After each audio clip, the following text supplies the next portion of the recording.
Yeah, so am I audible, guys? Hello. Yes. Okay, so we will start. Good evening, everyone. My name is Ayan Paul, and I am a PMRF research scholar from IIT Kharagpur, and I am a TA for this course.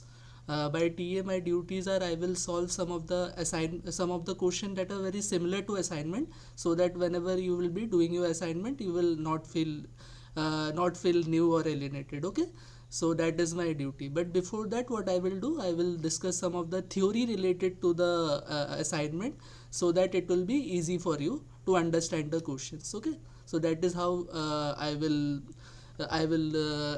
proceed the sessions. Okay, so actually there are 4 TAs assigned for this course, and I am among them. One TA will take his class on Saturday, one on Sunday, and one on Monday, and one on Tuesday. Okay, so you will get the timings through mail.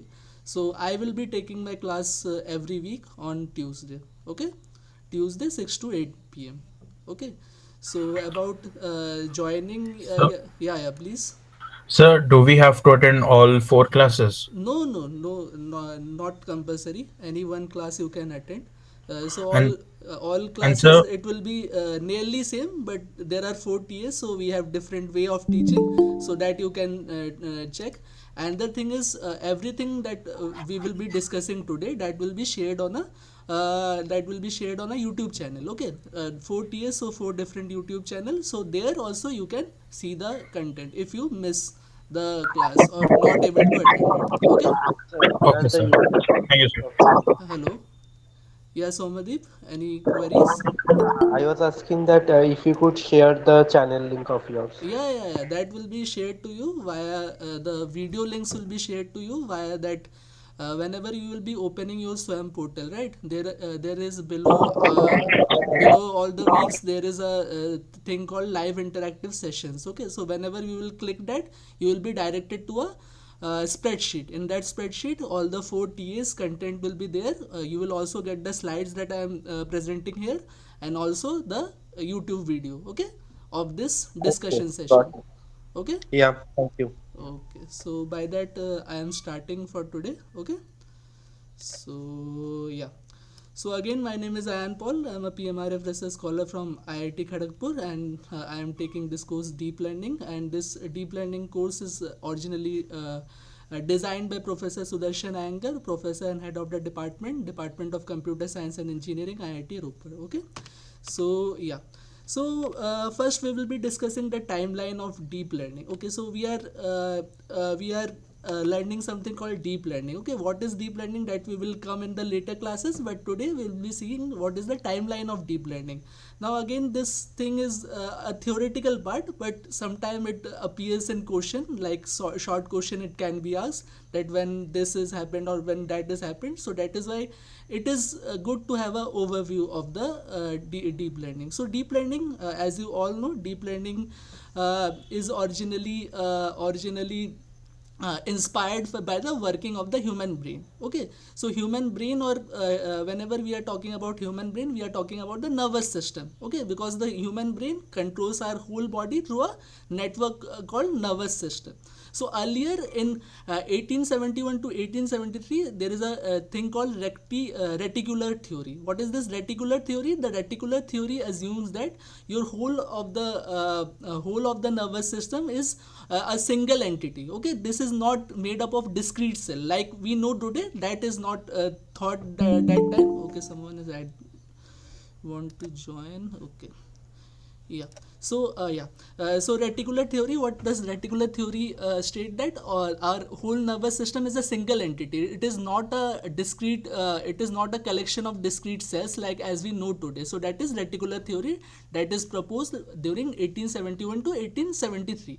Okay, and then there is a theory called neuron doctrine. In this neuron doctrine, it has been assumed that our whole nervous system is not a single entity, but it is made up of different cells that are connecting together to form the nervous system. Okay, so that is neuron doctrine. So as during 1906, it is not clear which theory is right, which theory is wrong. So both this theory got the Nobel Prize in 1906.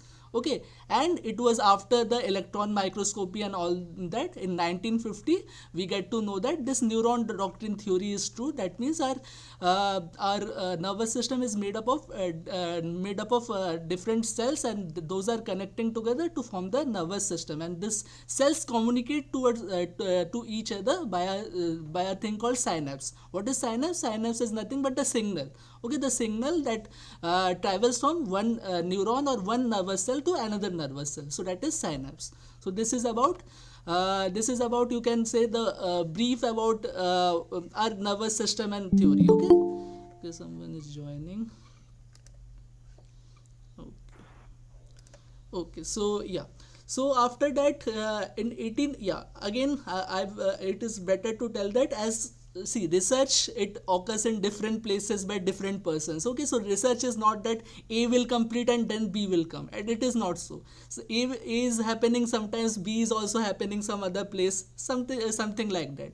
So that is why the timeline is overlapped sometimes. So you can say that why this is also happening when this is happening. So actually that is how research works. Okay, because different places, different people all research together. Okay, so that is why at the same timeline you can see different things that are going together. Okay, so this gradient descent, what is gradient descent, we will learn about it, but as of now this gradient descent that comes in 1847, and in 1943 1847, but see this gradient descent has not come for this okay, again someone is joining. Sorry, I will be interrupting in between because people are joining, so I have to interrupt in between. Okay, so yeah, so what I was talking about, yeah, gradient descent. The gradient descent was earlier discovered for this solar system. Okay, how the planets are moving. For that, the gradient descent is discovered, not for this neural network or anything, but it is discovered for the planetary motions. Okay, so after that we have seen this gradient descent has many use, and one use is also for this neural network part. Okay, so the first artificial neuron, or that is known as McCulloch Pitts neuron. Okay, so this is the timeline when we are 1950 we get to know about synapse, but already in 1888 to 1891 we got this neuron doctrine. So McCulloch Pitts neuron came into picture. This is the first artificial neuron. This came into picture in 1943. Okay, and after that, after the McCulloch Pitts neuron, there are some of the limitation of McCulloch Pitts neuron. So that is why we come with a new neuron called perceptron neuron. Okay, so perceptron neuron has yeah, we will be discussing this class only what is perceptron neuron and etc. So this perceptron neuron is only giving the output but not learning the algorithm. For this learning algorithm, we are using this back propagation that comes later, 1986 to 1989. But in between there is a period called AI winter. Okay, so what is this AI winter? See, after this perceptron neuron has been discovered, there is a time period when it has been seen that there are many limitation of this perceptron neuron. Even it cannot solve a simple XOR function, XOR function. Okay, so that is a very big limitation. So that is why the people started to losing their interest in this neuron concept, this artificial neuron concept. So that is why the research in neural network come to a halt between 1969 to 1986. This is also known as AI winter. It is only after this this back propagation, UAT is a universal approximation theorem. Okay, it is only after this universal approximation theorem it has been thought that a group of neuron, a single neuron cannot solve the problem, but a group of neuron or a network of neuron can solve the same problem. Okay, so by that again the AI booms from 1989. Okay, and back propagation is a theorem that has to learn the neuron. Okay, that helps the neuron to learn the inputs. Okay, so that is back propagation. So this is a brief history of this neural network. More you can see the lecture, more you can get it, but these are the things you should keep in mind because short questions will come on the basis of this only. Okay, Now this is the last thing, that is after the boom of neuron, after the AI winter, there's a boom of there's a boom of this artificial neural network. So first thing is unsupervised pre-training that decades from 2006 to 2009. This unsupervised pre-training uses a trainer called very deep learner that has been discovered in 1991 to 1993. Okay, and after that neural network has been applied to handwriting records, then speech and visual recognition, and at last we have seen the success of ImageNet. ImageNet is a network that processes that learns the image. Okay, so this network is very successful from 2012 to 2016. Okay, so this is the very you can say very rough timeline of the deep learning that you should remember. Question might come, small questions might come. Okay, so that is about timeline of deep learning. Okay, so any doubt regarding this? Everything is in your lecture part, but here I am just concising it. Okay, I hope it is clear. Am I audible? Hello. Yes, sir. Yes, sir. Okay. So now we will be talking about what is a neuron. Okay, so what is a neuron? Neuron is nothing but a cell, a nervous cell. Okay, a cell that process your neural biological neuron is what, a cell that is in the brain. Okay, and that processes the neural thing. What is the neural thing? Neural is related to message message providing from one cell to another cell. Okay, so that is neural network. So this inspiration comes from biology, more specifically from the brain. So artificial neuron, the inspiration comes from biology. So here you can see in this part, this is a biological neuron. Okay, so biological neuron, what are the parts of biological neuron? That is important. So one is a dendrite. What are the dendrite? Dendrite are the this hair-like structure. These are called dendrite. It receives signal from the other neurons. Okay, and then we have synapse, point of connection from other neurons. This two dendrites from two different, like this, you can see two dendrites are joining by a signal known as synapse. Okay, and we have soma is the processing soma is this thing. Okay, this thing is known as soma. This red thing, this is the nucleus of the your nervous cells. Okay, soma, this is the point for processing the information. Okay, and then we have axon transmit the output of the neuron to the dendrite of the other neuron. Okay, so that is the biological neuron. So inspiring. Okay, someone is joining. Okay, yeah, so taking the inspiration from this biological neuron, we have made this artificial neuron. What are the artificial neuron? How it looks like? This is the artificial neuron. These are the inputs of the artificial neuron, x1, x2 and x3. And this inputs are joined by this inputs goes to the artificial neuron, and it is joined by a network, and this network is known as weight. Okay, so all the information of the input does not go to the neuron, only some part of it go to the neuron, so that is known as weight. Okay, so that is why this w1 is written. So x1 is the input and w1 is the weight associated to this x1 input that will go to this neuron. Okay, similarly x2 w2 and x3 w2 w3. Okay, and then we have a sigma. Sigma is what? Sigma is the function that will be solving all the information that has been received from the input neuron, and then we will be getting an output. So this is a very concise view of the artificial neuron. First type of neuron that came into picture is McCulloch Pitts neuron that has been discovered in 1943. Okay, so this is the McCulloch Pitts neuron. Here you can see these are the inputs, and the inputs are summed by the function called g, and then we have a thresholding logic. If your okay, someone is joining. Okay, yeah. So if your addition is greater than a threshold number, then only the function will provide an output 1. Otherwise, the function will provide an output 0. So this is the mathematical thing for this, mathematical introduction for this. Okay, someone is joining.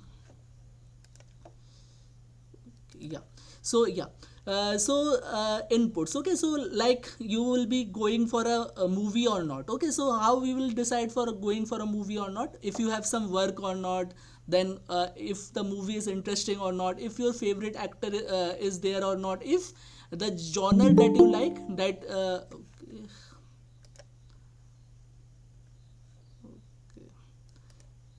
Yeah, if the genre that you like that matches with the movie or not, so that all you will think before arriving to a decision that you will be seeing a movie or not. These all are inputs, and output is 0 or 1. That means whether you will go for the movie or whether you will not go for the movie. You will not go for the movie, that output is 0, and whether if you will go for the movie, that output is known as 1. Okay, so that is how the neuron works. Very roughly I have explained. Now what is this inhibitory input? Now there are some input, if it is in the system, you will always get an output 0. Whatever the other inputs are there, if that input is present, then the output will always be 0. Okay, so that is known as inhibitory input. The other inputs are known as excitatory inputs. That means it can get 1 or it can get 0. The output can be 1 or can be 0. That type of inputs are known as excitatory inputs. Okay, so there are two type of input. Again, I am repeating.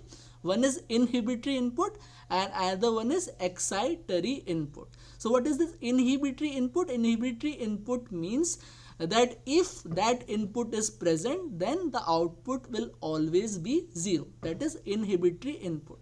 And the other inputs are known as excitatory input. That means the output can be 0 or 1 in excitatory inputs. Okay, so that is excitatory input. Okay, someone is joining.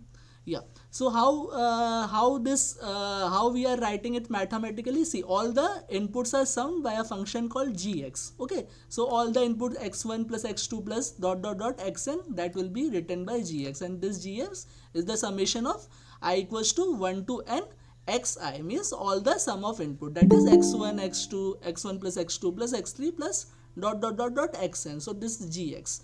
Now what we will be doing, we will be putting this gx into our function f, and we will be calculating f of gx. This f of gx will give two output. Either it will give 1 or either it will give 0. When it will give 1, it will give 1 when the gx is greater than equal to theta. Okay, this theta is known as threshold. Okay, this is known as thresholding parameter or threshold.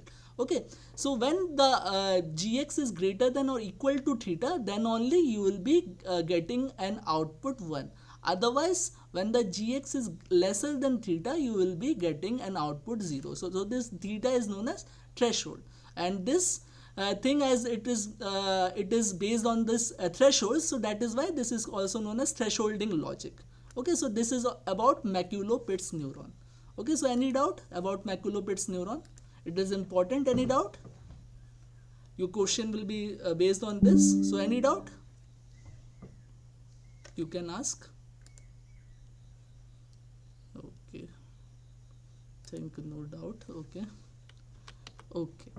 Now if we apply this McCulloch Pitts neuron to our this Boolean function, then how what are the threshold for the Boolean function?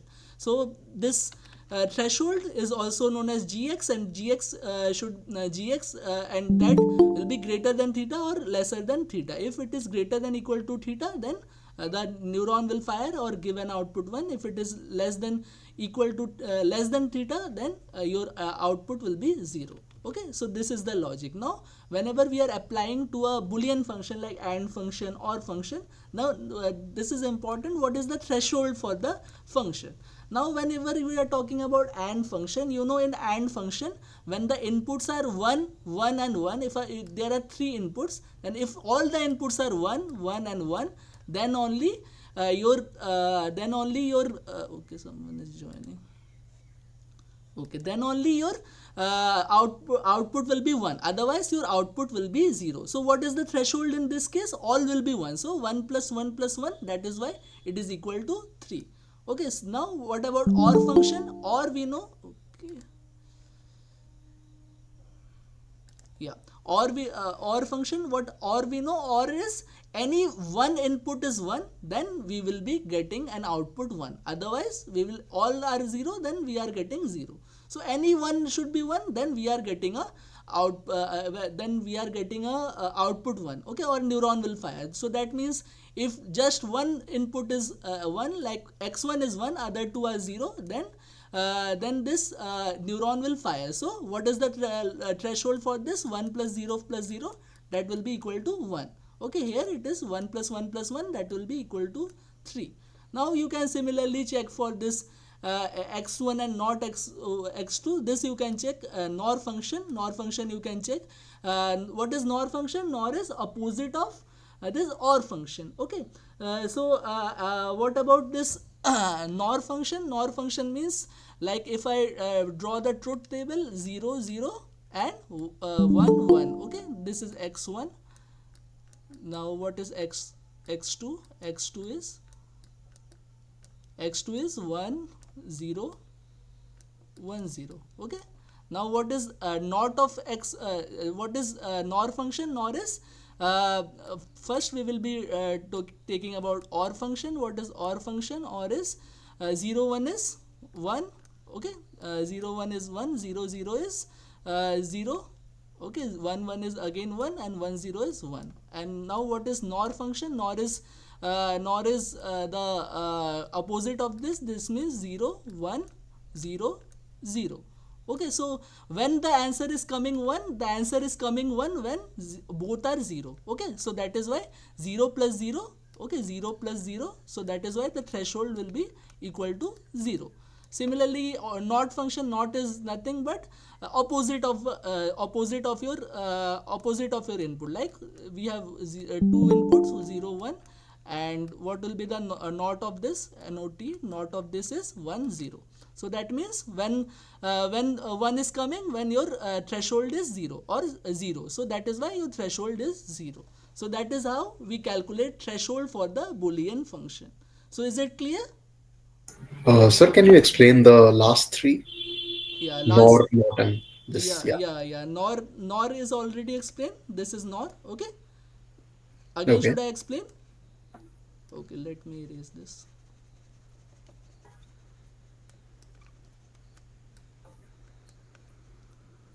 Okay, so let me draw here. X1, X2. We have two input, right? X1, X2. This is clear, right? Yes, yes. Yeah.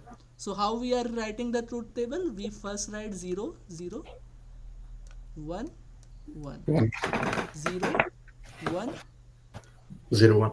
0 1. Okay, and then what we are going to do? We are going to find OR function, because NOR is opposite of OR. Or. Okay, so first we will find OR function. 0 0 is 0, 0 1 is 1, according to OR, 0 1 is 1. 1. Okay, 1 0 is 1, 1, and 1 1 is 1. 1. Okay, now what is NOR of this? Opposite of 1, this. 1 and 1 3 zeros. 1 and 3 zeros. 1 1 0. Okay, 1 and 3 0. Okay, now where is the output 1 is coming? The output 1 is coming when x1 and x2 both are 0. So what will be threshold for this? 0 plus 0 equal to 0. Okay. Okay, similarly NOT you can find out. NOT is very simple. This is NOT. Okay, this is NOT. 0 and 1 are the, because NOT we will only take one input for NOT, that is x1, so that is why 0 and 1. Okay, so NOT, if I apply to 0, that is 1. If I apply to 1, that is 0. Okay, so when the 1 is How coming, did the threshold work for not? yeah, can you please repeat? How did it work for not in the case of one? Not the threshold is 0, na? Only one input, so 0. 0 plus nothing, so that is 0, right? So threshold will Yeah, be okay. 0. 0 plus 0 is 0. Okay, I get that. But Huh. what if it is 1? How does it inverse that?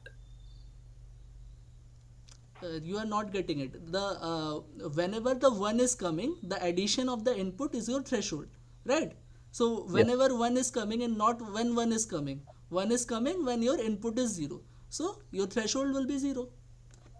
Okay, Okay, 0 plus nothing, because x2 is not is in, 0. yeah, x2 is not in the picture, so x1 is 0, so 0 plus nothing, that is 0. 0. Yeah, but I'm asking for the 1 case when it is 1, x equals to 1.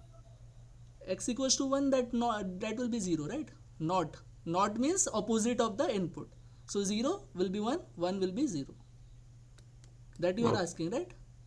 No, how the thresholding works there. 1, the thresholding only works for 1, na? It does not work for 0 output. Okay, okay, okay. Okay. Got it. Thank you, sir. Okay, so this one you can solve it and you can do it. Okay, Yep. so yeah, so any other doubt regarding this? Truth table, everyone know, right? Truth table, how to write truth table? Yes. So one doubt. Yeah, yeah, So, please. Yeah, so please. threshold is like if we are setting the threshold as zero, Yeah, so any value that is equal to zero or greater than zero, we will get yeah, one output one. output as one. Yeah.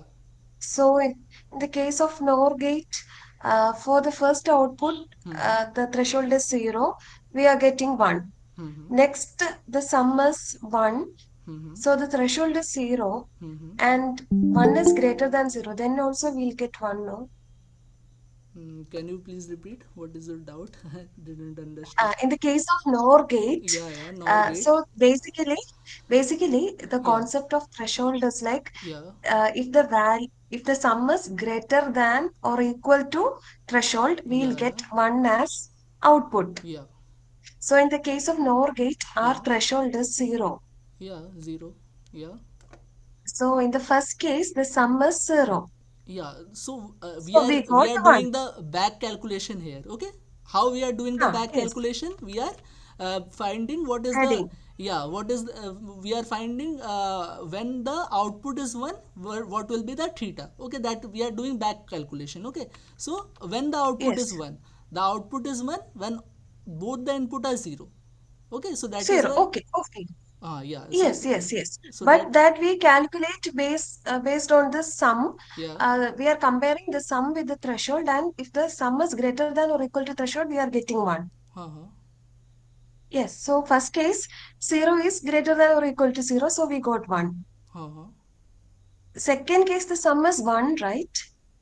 Second That is case, greater than or zero one. The second case of input zero one.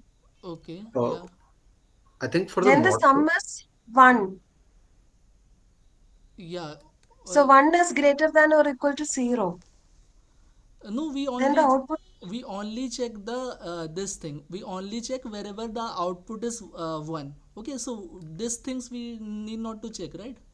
That is the No, thing. but the calculation now, when we sum and compare with this threshold, it has to match with the logic of the gate. 0 1 is giving 0, right? So why we are, Yes, yes. yeah.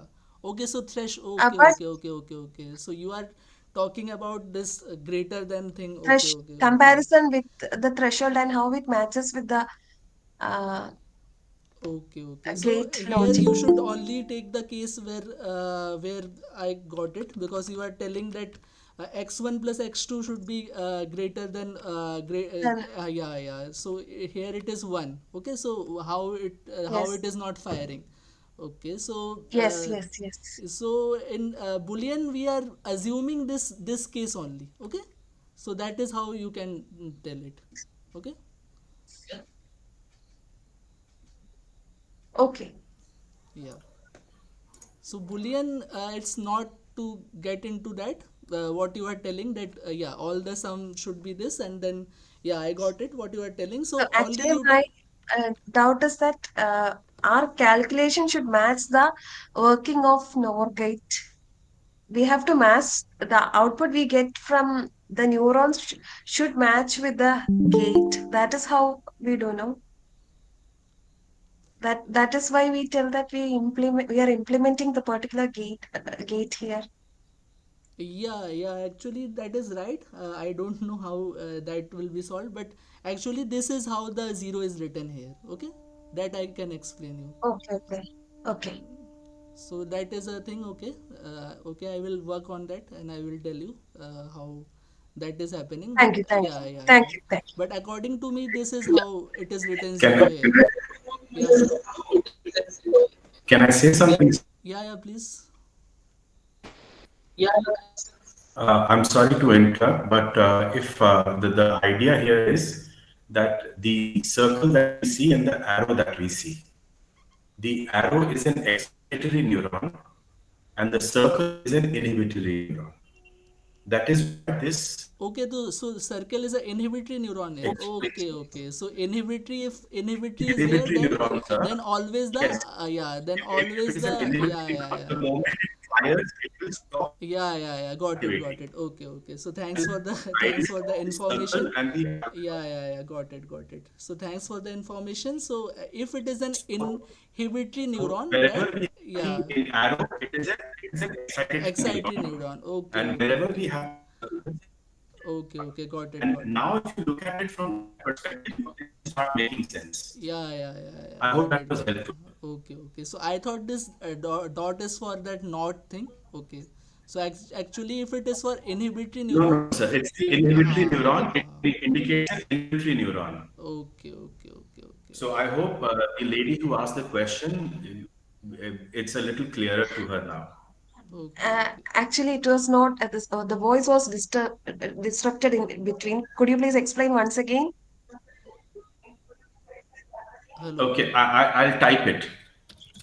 Okay, what he is saying, I am explaining you. He is Okay. saying that this dot here you can see it, that is for Ah, inhibitory neuron, and this arrow okay. here you can see it for excitatory neuron. So at as this both neuron are inhibitory, then your threshold will be always zero. So that is what he is telling. Okay. Sir, so does that mean the not is actually applied when we encounter a circle? Yeah, according to the notation, actually it may be there, because when we are circling it, it means a inhibitory neuron. So inhibitory, it always give you the output zero. Okay. Okay, it gives the output zero. Okay, Sir, that's clear. just to explain that when an inhibitory neuron fires, when itself it is excited, it will inhibit other neurons. How come? That is what is meant by an inhibitory neuron. When an inhibitory neuron fires, it is itself getting excited, but it will prevent others from giving out an output. How does one parameter affect another? No, according to me, inhibitory neuron Say, is an for So can you example, explain the case of 0, 1? How will you get the output in this NOR gate see, the thing when is, we give the ma'am, the zero thing one is, input? when X1 is firing, X1 is 0. okay, Ah, it, when ah. X1 That is is X1 firing is in the equal to NOR 1. gate, right? Ah, X1 is becoming 1, correct? But its output will be 0 because it is in. okay. I I think think your the voice broke. sound is feeble. Voice is breaking. Yeah, It's okay. It's okay. actually, We I can have a continue. network problem. So, It's okay. We can continue. Okay, so let me move on to the next thing. Okay, I hope this is clear. Actually, if this dot is for inhibitory, then the output will always be zero, according to me. Okay, so if this x1 is inhibitory, that means the x1 will only give zero. I think what I understood from this. Okay, and this x2 will always give a zero. Then all zero is 1. Okay, so all these three cases will get cancelled. Okay. But x1 is also inhibitory. It also has a circle in there in NOR. X1, yeah, can you X1 in please? NOR X1 in NOR, is yeah, also inhibitory. yeah, X1, X2 both are inhibitory, right? So whenever you give 0 or 1, it will only take 0 according to me. So that is So why 0 0. inhibitory will always give 0, Yeah, yeah, yeah. If but if both are 0, both are 0, then 1 okay, will okay, come, na? got that. 1 will come. So Okay, got that. if Thank it you. is inhibitory, then all the three cases below will get cancelled. Okay, so that is only thing. Or again here also this one will be cancelled. Okay, so only we are remaining with this case. And here we are remaining with the first case. All the three cases get cancelled because whether the input will be 1 or 0, it will only take 0. Okay, and then the or nor or will be applied or nor will be applied, and then the result will come that way. Okay, Okay.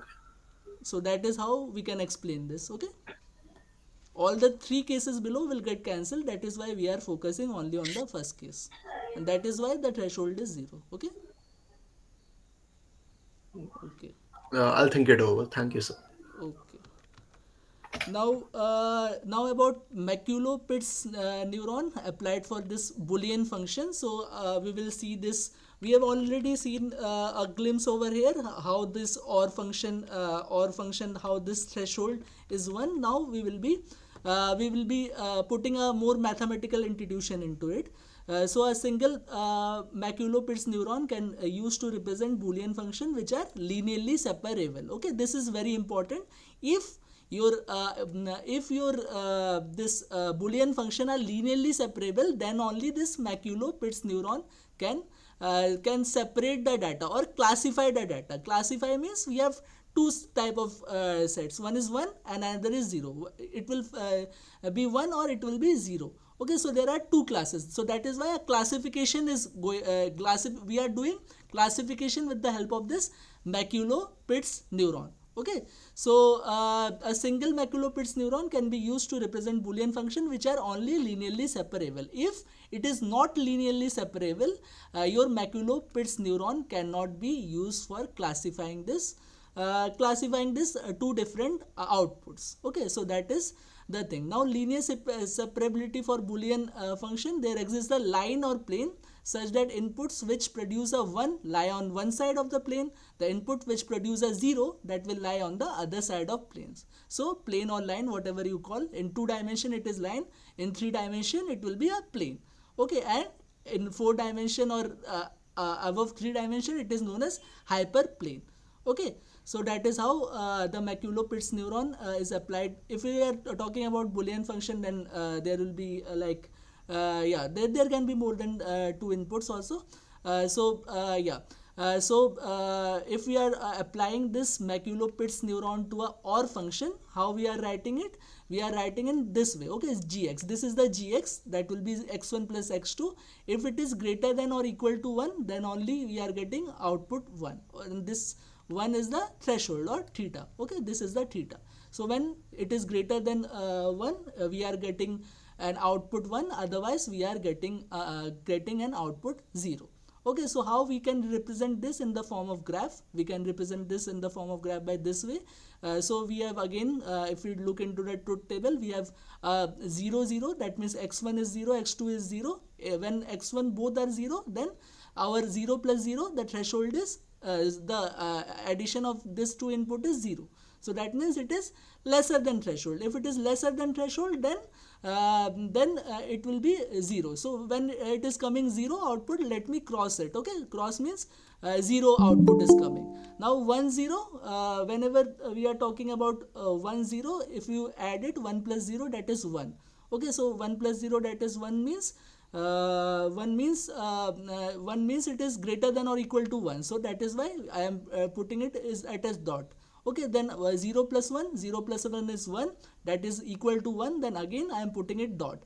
1 plus 1 is 2, that is greater than or equal to 1, so that is why I am putting it in dot. So that means this line separates two set of data. 1 0 0 data it is separating, and this 3 data is on the other side of the line.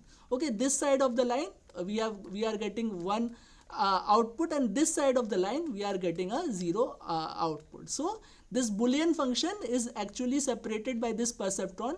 This data is actually separated, output data is actually separated by this perceptron into two parts. One part it is only 0, and another part it is 1. So that is how the mathematical thing works for this McCulloch Pitts neuron. Okay. Now a single MP neuron splits the input points, 4 points for 2 binary, into 2 halves, point lying on above the line. Okay, this above the line, that is, yeah, it is same thing written, only this theta is shifted to this side. Okay, so when this equation of the line is xi minus theta. Okay, xi minus theta equals to 0 is the equation of the line. The points lying below this line, this line will be 0, and point lying above this line will be 1. So that is how this MP neuron is separating two set of data points. Okay, so that is the mathematical thing. Now also you can check in the three input data. In 3 input data, when OR is applied, you can draw this. Is a 3D graph. Okay, whenever it is 0 0 0, the answer will be 0. Okay, so behind this plane only one point will be there, and all the points on or above this plane will be on the other side. So by this way, this plane separates two labels of data point, that is 0 and 1. Behind will be one level of data point, and ahead of this will be another level of data point. So that is how this plane separates the two label of inputs. Okay, so any doubt in this? Any doubt in mathematics part in this? No, sir. Okay. So no doubt, right? Again, the question will be based on this. So I hope this is clear to all of you. Okay. Now moving on to after this McCulloch Pitts neuron, we are moving on to this perceptron neuron. What is the problem with this McCulloch Pitts neuron? That the input that it is taking is only in binary form or Boolean form. Okay, Boolean values you can say. But the real world, the things are not Boolean. It can also take real inputs. So for that, our perceptron came into picture. What is the difference between the perceptron and this MP neuron? We have only one difference. That is two difference basically. One is in this McCulloch Pitts neuron, the input will be only Boolean. Okay, but in that perceptron neuron, the input can take real values, and second thing is all the inputs are going to the sum of inputs are going to the main part of the neuron or function. Okay, but here not all part of the inputs are going to the function. Only a part of it is going to the function. How a part of it is going to the function? We are introducing a weight here.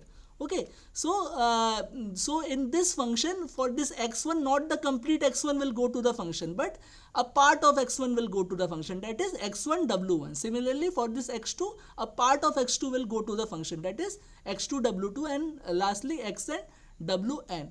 And this logic is like same, very similar. Only we are introducing weight here. Okay, in previously what we can see, it is sigma I equals to 1 to n xi minus theta. If it is greater than equal to 0, that is 1. If it is less than equal to 0, it is 0. But here we are introducing weight. So what we are telling is, if the summation w1 x1 plus w2 x2 plus ... wn xn is greater than equal to theta, or you can say minus theta is greater than equal to 0, your output will be 1, otherwise your output will be 0. Okay, so that is the difference between your McCulloch Pitts neuron and this perceptron. Now a more accepted conversion, here you can see if this theta minus theta is written as w naught, then we are what we are doing is we are introducing a new input, that is x naught, and this x naught I am putting x naught equals to 1 and w naught equals to minus of theta. Okay, so by that also you can write, now you no need to write this theta if you are introducing the if you are writing this minus theta as w naught and this x naught as 1. Okay, so if you are writing like this, you no need to write minus theta in the equation. You just have to write summation of wi xi. If it is greater than 0, greater than equal to 0, then output will be 1. If it is less than otherwise, the output will be 0. Now what is this? This is also important. What is this minus theta called? Minus theta is called the bias. Okay, w naught equals to minus theta is called the bias. Okay, so this again you have to remember. Okay, so this is about perceptron. So any doubt till this? Any doubt till this? No, sir. Okay. No, sir. Okay. Now, if we are applying this perceptron in a Boolean function, how we can apply it? Now again, we will be taking an example of an OR gate.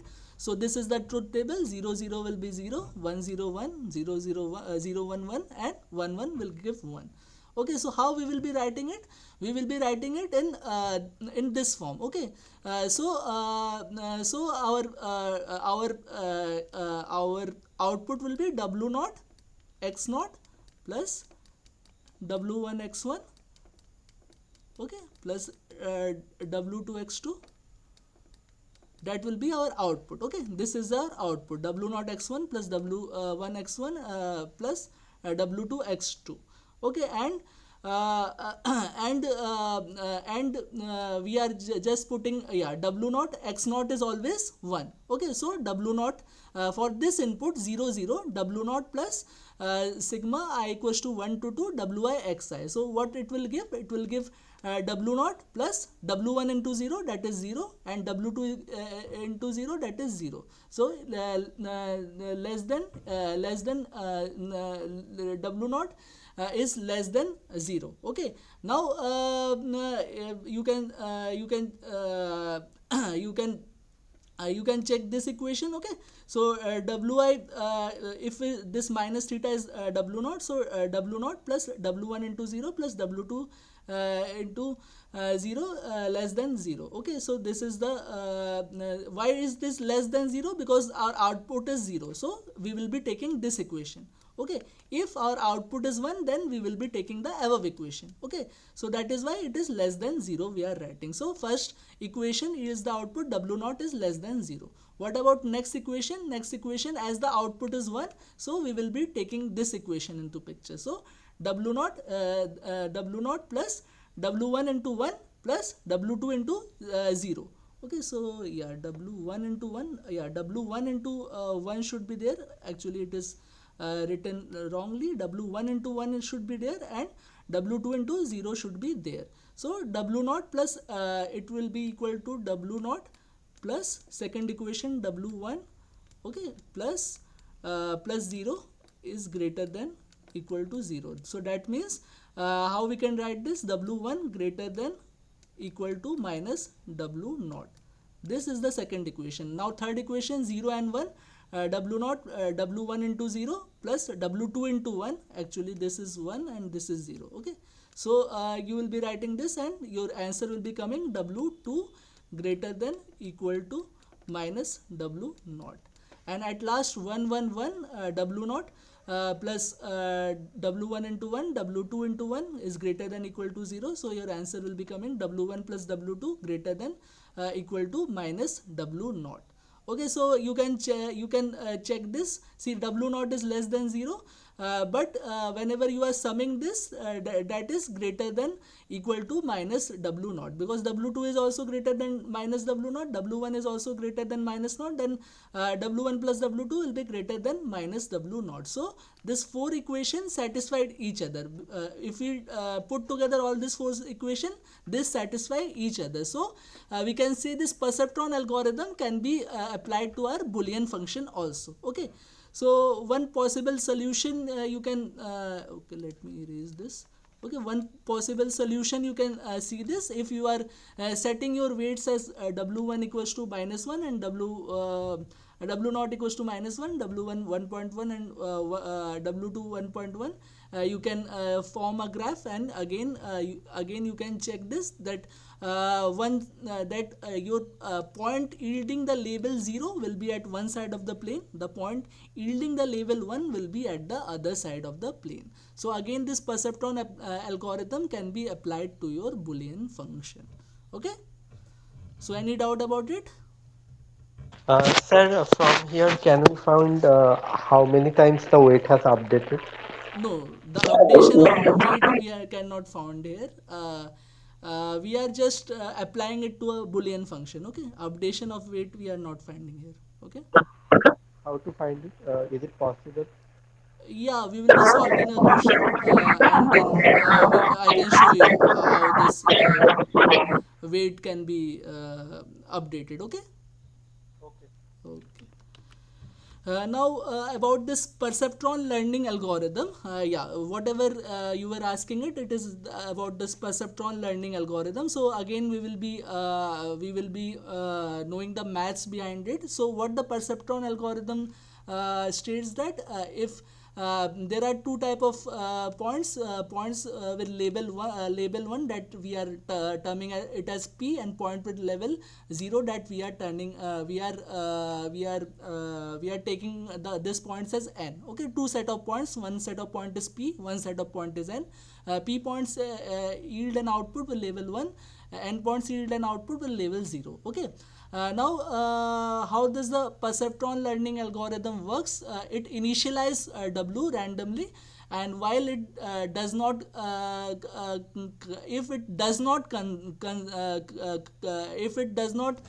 converge, or it is not giving you the right result, what you will do, if the point is positive point, and then what you will do, you will be updating the weight as W equals to W plus X. Okay, and if it is a negative point, then how you are updating weight? You are updating weight as W equals to W minus X. And when you are updating the weights, you are updating the weights when your initial weights is not giving you the not separating the two set of points. So then how you are updating weight?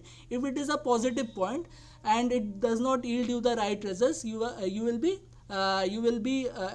adding the weights. If it is a negative point and you are not getting the right result, you will be reducing the weights. So that is how this perceptron learning algorithm works.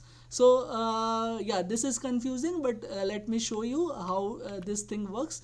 Yeah, so consider two vectors W and X. W is the weight vector and X is the input vector, right? So W is this vector, W naught, W1, W2, Wn, and X is this vector 1, X1, X2, dot dot dot Xn. Why this is 1? Because X naught will always take the value 1, and this W naught is also known as bias, so this is also minus B. Okay, so this you should remember, this W naught is also the bias. So sorry, minus theta. Okay, minus theta. So W naught is equal to B equals to minus theta. So and that is how you write this inputs and the weights. Now if I multiply this, then this will be the output of the perceptron. So that will be equal to WTX, transpose of W into X, or you can say X into W transpose, because according to matrix multiplication, matrix can only be multiplied if it is compatible. Okay, compatible means the means the column of the first matrix should match the row of the second matrix, then only you can multiply the matrix. So that is why it is better to say X into WT, not as WTX. Okay, so so you can multiply this, and this will give you the output of the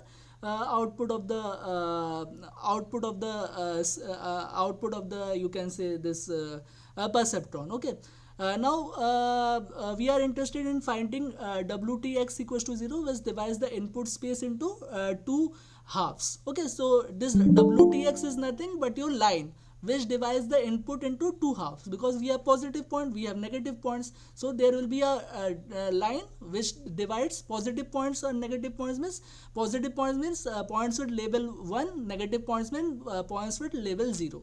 Okay, so how we can separate it? We can separate it by a line that will be separating this negative points and positive points. And yeah, so this line WTX, this is the WTX equals to 0 is the line, and this yeah, this W and WT, this W and this line will always be perpendicular to each other. How we know this? This weight and this input line and this line containing all the inputs, that will be equal. The angle between this weight vector and this line will always be 90 degree. How we know this? We know this by this formula, because cos of angle between the two vector will be equal to the multiplication of vector divided by magnitude of the two vectors. Okay, so whenever we do it, we will be getting an angle alpha. Okay, so this alpha will be 90 degree. So this line that separates the two set of inputs, that is input with negative label and input with positive label, this is a line, and this line separates the two set of inputs, and this line will be making the angle with W, that is 90 degree. Okay, so that is the concept here.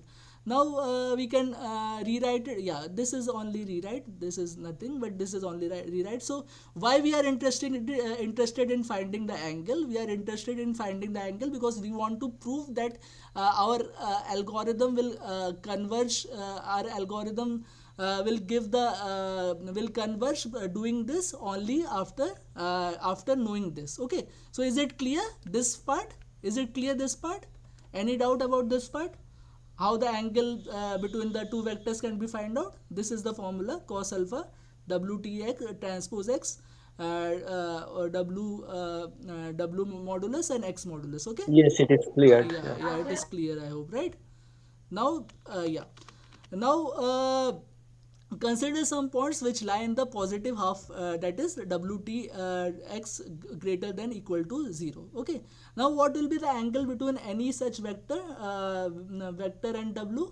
Obviously it will be less than 90 degree. Why it is less than 90 degree? Because if WTX is greater than 0, then alpha is always less than 90 degree. So what does that mean? If I take any positive point, like if I take P1 and measure the angle between P1 and this line, this angle will always be lesser than 90 degree. Okay, and what about negative point? If I talk about any negative point, like if let's say N2, okay, so N2 if I measure the angle between line and N2, then it will be greater than 90 degree, or WTX is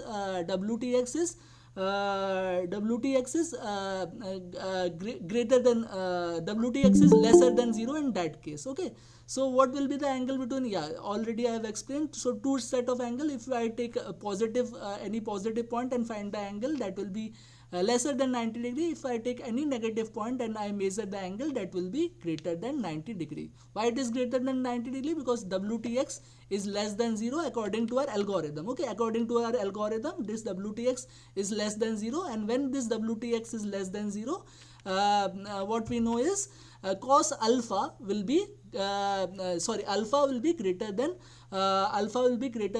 cos alpha will be negative and alpha will be greater than 90 degree. So these are the two set of points. Now how our algorithm works?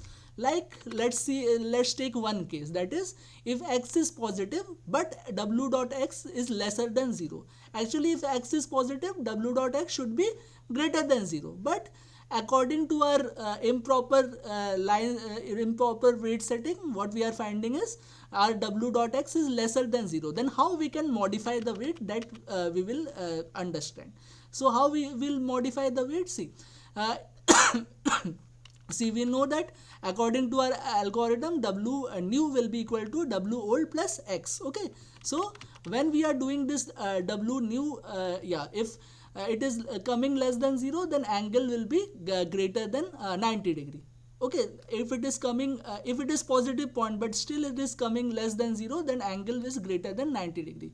What we need to do is we need to reduce the angle so that it will be lesser than 90 degree. How we will reduce it? We will just change the weight to w nu equals to w plus x. Okay, now how this thing works?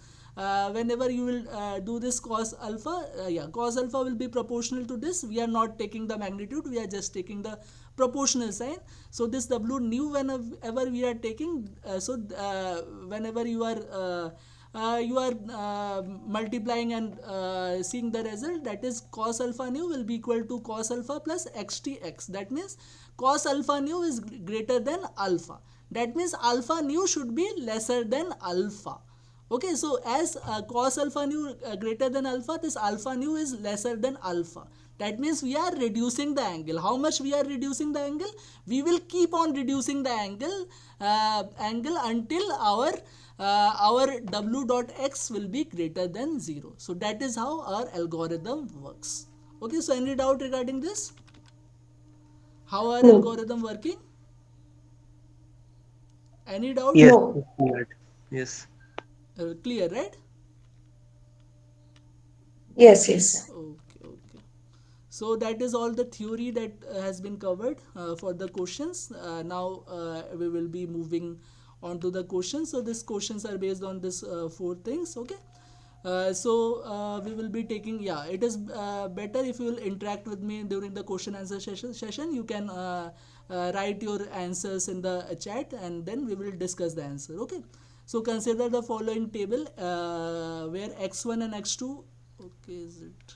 Okay, where x1 and x2 are a feature and y is a label. Assume that the elements in W are initialized to 0 and the perceptron learning algorithm is used to update the weight W. If the learning algorithms runs for long enough iteration, then the algorithm never converges. The algorithm converges, that is no further weight updates after some iteration. Option C, the classification error remains greater than 0. Option D, the classification error becomes 0 eventually. So how you will find out the answer? Any? Sir, Yeah, I tell? yeah, Yeah, actually, I observed that this is NAND function, which based on the output is given, yeah, and so the NAND function is linearly separable. Even if we yeah, plot it, it would be yeah, linearly separable. So if it is linearly separable, then it's definitely converges. That is option B. And if it is converges, then the classification error becomes zero eventually. And yeah. that was my observation. Yeah, absolutely right. Absolutely right. So no need to know what the function is. What you will do is you will just plot a graph first. Okay, you will plot a graph first. You will Yes, take one but it's input. not very Yeah, simple function, so that's why I observed its NAND. yeah. Very good, very good. And I am just telling you the process for other questions. If you are not Sure, sure. able to Yes, understand which function it is, then it is difficult for you. So first, what you will do, you will plot a graph. Okay, how you will plot a graph? You will take one input as x1 and another input as x2. Okay, and you will plot a graph.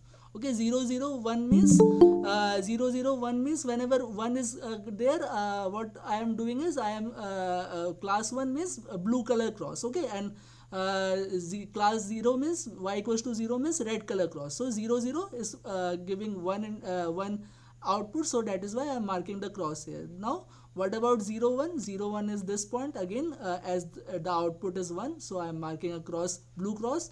If 1 0, the output is coming 1, so that is why blue cross, and 1 1, the output is coming 0, so that is why red cross. Now you can clearly see that this data is linearly separable. How this data is linearly separable? Anywhere you draw a point, either you draw from here, anywhere you draw a point, line, and this line separates the two sets of input with different labels, that is blue cross label or red cross label. Okay, so this data is linearly separable, and whenever the data is linearly separable, that means the perceptron algorithm convergence after some iteration. How many iteration, that doesn't count, but after some iteration according to your choice of weight, that will be dependent, but after some iteration the algorithm converges and the classification classification error eventually becomes 0, because whenever the algorithm converges, the classification error becomes 0. So option B as well as option D is the correct answer. So how to do, again I am explaining how to do it. Anywhere you see a table like this, you draw a graph and you see if the data is linearly separable or not. If the data is linearly separable, then the algorithm converges. If the data is not linearly separable, then the algorithm will not converge. Okay, so if the algorithm converges, this will also be right, that is the classification error becomes 0 eventually. Okay, so is it clear how to approach the Yeah. question? Yes, sir. Yes. Okay. Now this is the second question. In the perceptron model, the weight W vector is perpendicular to the linear decision boundary at all times. Is it true or false? So this you already know it. We just have explained that according to the algorithm, if we find out this angle, that is cos alpha, that will be WTX, that is transpose of W or weight vector into X by mod of W and X of mod of this input, and you will be finding an angle alpha. Okay, so this alpha will be 90 degree for the points lying on that for this points lying on the line. Okay, and so that is why this W vector, if I talk about the linear decision boundary, this W vector is always perpendicular to the linear decision boundary. Okay, so is it clear? Because cos alpha is coming 90 degrees, so that is why we are writing this W vector is always perpendicular to the linear decision boundary. Okay, this you can again see, this W vector is perpendicular to the linear decision boundary that separates the two set of points. Okay, so is it clear to all of you? Yes. Yes. Yeah.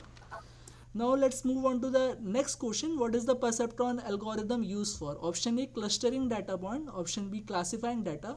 Option C, solving optimization problem. Option D, finding shortest path in the graph. So which option is the most appropriate? Classifying. Yeah, can you Classifying.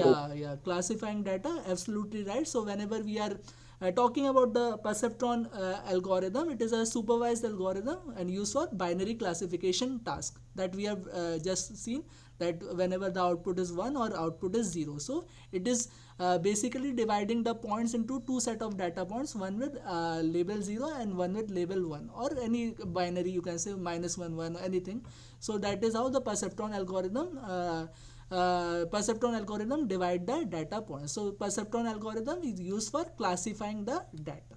Okay, so this is about perceptron algorithm. Okay, so option B is the correct answer here. Okay, and now let me move on to the okay, someone is joining.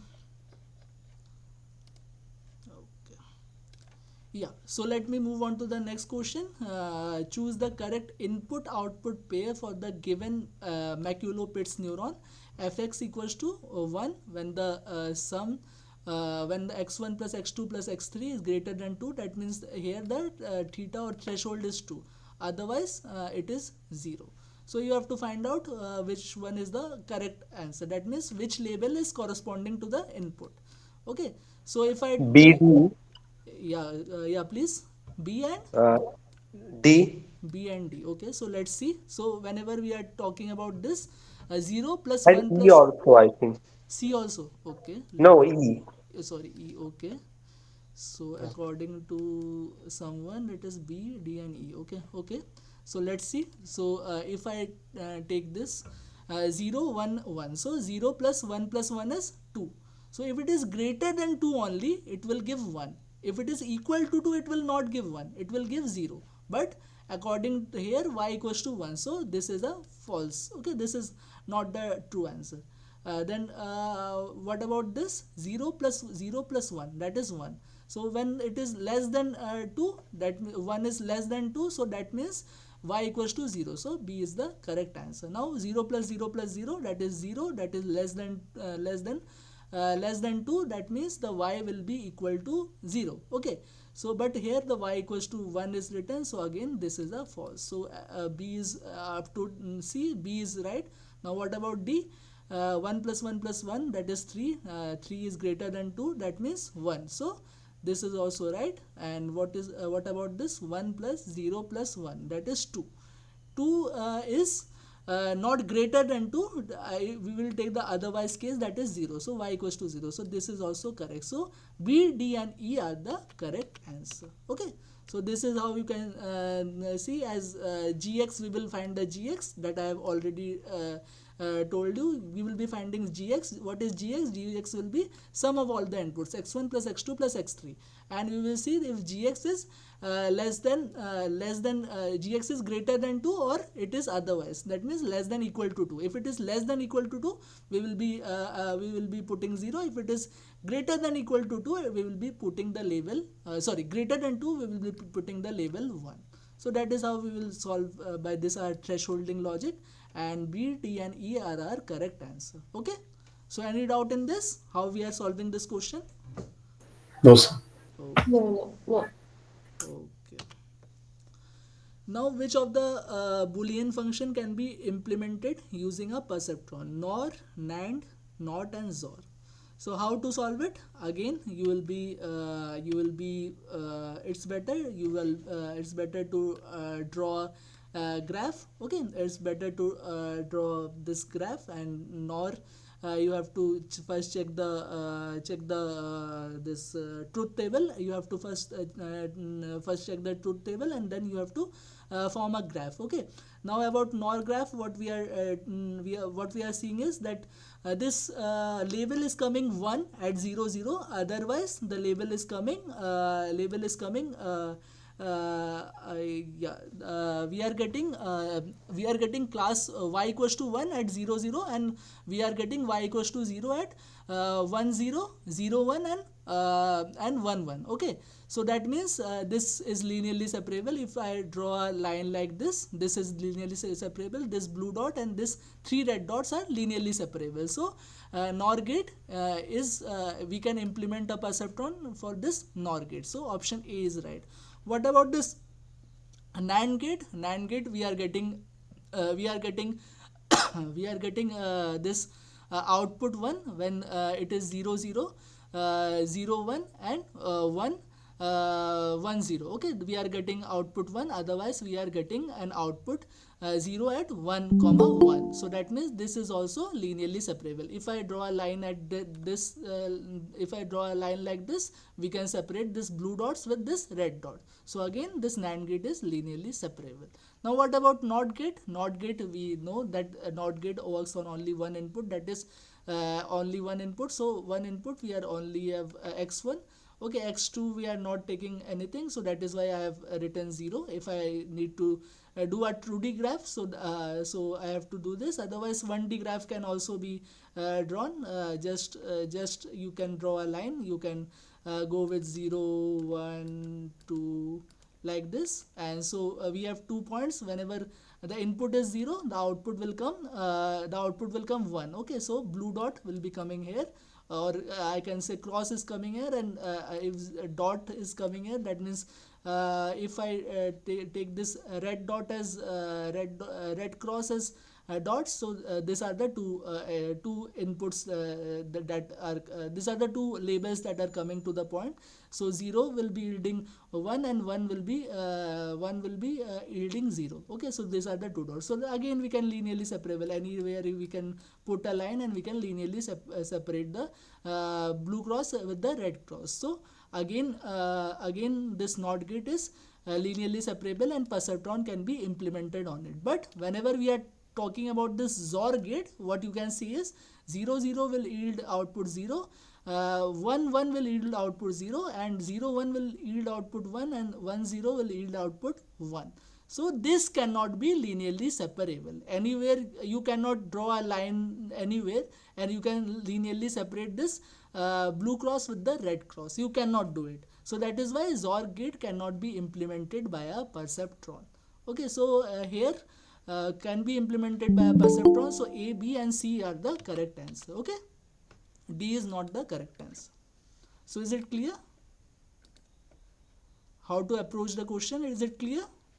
First, Yes, better sir. to draw a truth table, and then you form a graph, and then see if these points are linearly separable or not. Okay. So that is how you will do the question. Now, which of the following threshold values of MP neuron implements AND Boolean function? Assume that number of input to the neuron is 7 and neuron does not have any inhibitory inputs. That means also all are excitatory. Okay, so which of the following threshold values of MP neuron for this AND Boolean function? So AND, when the AND will give output when all the inputs are 1. Okay, that means x1 to x7, x1 plus x2 plus dot dot dot x7. When all inputs are 1, then only we are getting the output. Okay, otherwise we are getting an output 0. Okay, uh, so what is the threshold for this? Theta equals to 1 plus 1 plus 1 plus 7 times. Okay, 1 plus 1 plus 1 plus 1 plus 1, 1 2 3 4 5 6 7. Okay, 2 3 4, yeah, 7. So when theta will be 7, then only the theta or gx will be 7. That means when the gx or gx will be greater than equal to 7, then only the AND function will be implemented by the MP neuron. Then only the output will be 1, otherwise the output will be 0. Okay, so that is why what does the question, which are the following threshold value? So theta we have to find. So theta will be equal to 7. So option D is the correct answer. So any doubt regarding this? No, sir. And what about OR? OR, what will be the theta for OR? 21. What? 21? How? No. One. One. One. Multiple. Yeah, 1. Because any input is 1, then the output will be 1. Otherwise, if all are 0, then output will be 0. Okay, so It that will is be why for OR it is 1. Threshold value is 1. And for AND it is threshold value will be equal to your number of inputs. So that is small thing you can always remember. Okay. Now let's move on to the next question. Suppose we have a Boolean. Is it clear to all of you? I hope it is Yes, clear. sir. Yeah. Yes, yes. Okay. So suppose we have a Boolean function that takes 4 inputs, x1, x2, x3 and x4. We have a MP neuron with parameter theta equals to 3. That means threshold is 3 here. For how many input will the MP neuron will give output y equals to 1? So how we will solve this? Option is 5, 4, 1 and 16. Okay, so someone is joining. Okay, yeah.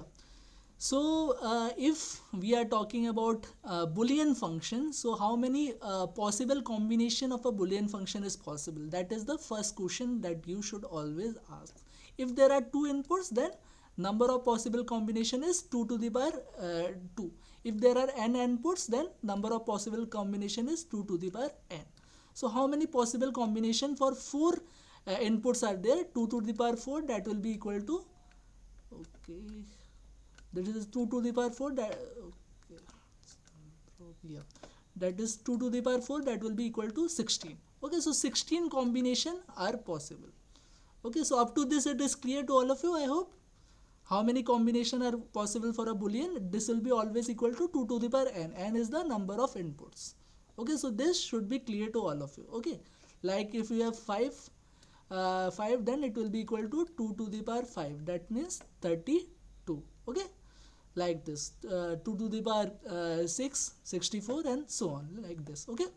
So yeah, so 16 possible combination will be formed. Like we are building the truth table for x1 and x2, right? So we are putting how many? 0 0 1 1, like this, then 0 1 1 0. Similarly, for whenever we have four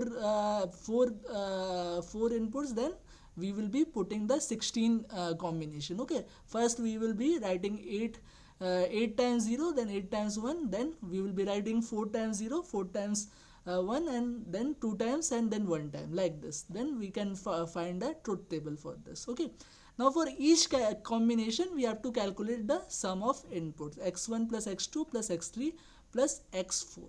Now when the combination is when combination are all are zeros. Okay, so when all are zeros, what the sum will come? 0 plus 0 plus 0 plus 0, that is 0. Okay, so when only one input is 1, others are 0, then the sum will come 1. So how many possible combination will be there? For all zeros, there will be only one possible combination. Okay,